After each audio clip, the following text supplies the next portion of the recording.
ஏதோ வாயில அசைப்போட்டே வரா. இருடி அம்மாட்ட மாட்டி விடுறேன். நில்லுக்கா, கடைக்கா போயிட்டு வந்த, எங்க ஊது. ஊத்துறதா? என்ன ஸ்மெல்லே வரல? ஏண்டா? ஏய், இப்ப கடைக்கு போறன்ற பேர்ல வரவில்லை, ஏதோ வாங்கி தின்ட்டு வந்தில, அது என்னது? நான் எங்கடா வாங்கி தின்னேன்? அப்படியே தின்னாலும் ஸ்மெல் வந்திருக்கணும்ல. தள்ளு. அக்கா அக்கா ஊது. தள்ளுடா. அப்ப நீ ஏதோ வாங்கி சாப்பிட்டு என்ன சாப்பிட்ட? என்ன எந்த ஸ்மெல் வரல? சாரிக்கா, நான் உன்னை தப்பா நினைச்சிட்டேன். ஆமா, தள்ளி தொலை.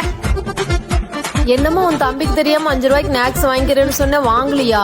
நான் வீட்டுக்குள்ள வரும்போதே வாயில நல்லா கொப்பளிச்சுட்டு வந்துட்டேம்மா, அதனால அந்த நாய் கண்டுபிடிக்கல. மா, இந்த டைம் கூட என்கிட்ட கொடுங்கம்மா, நான் கடைக்கு போய் வாங்கிட்டு வரேன். இவன் கண்டிப்பா ஏதாச்சும் ஸ்நாக்ஸ் வாங்கி திம்பா. ஏய் ஊதுடா. என்ன ஸ்மெல்லே வரல? உன் வாயில இருந்து தான் நிறைய ஸ்மெல் வருது. முதல்ல போய் பல்ல விளக்கு. எப்படி? 5 ரூபாய்க்கு லேஸ் பாக்கெட் மட்டும் வாங்கிட்டா. காசு கம்மியா தான் இருக்குமா, உன் தம்பியும் கேப்பானே. ப்ளீஸ்மா, எனக்கு மட்டும்மா, ப்ளீஸ்மா. சரி வாங்கி சாப்பிட்டு வாயை கொப்பளிச்சுட்டு உள்ளவா. இந்த டைம் நான் கடைக்கு போயிட்டு வரேம்மா. நீ போனா வாங்கி தின்னுட்டு வருவிய, காசு வேற கம்மியா தான் இருக்கு. 5 ரூபாய்க்கு வாங்கி சாப்பிட்டு வீட்டுக்குள்ள வரும்போது வாயை கொப்பளிச்சுட்டு வா.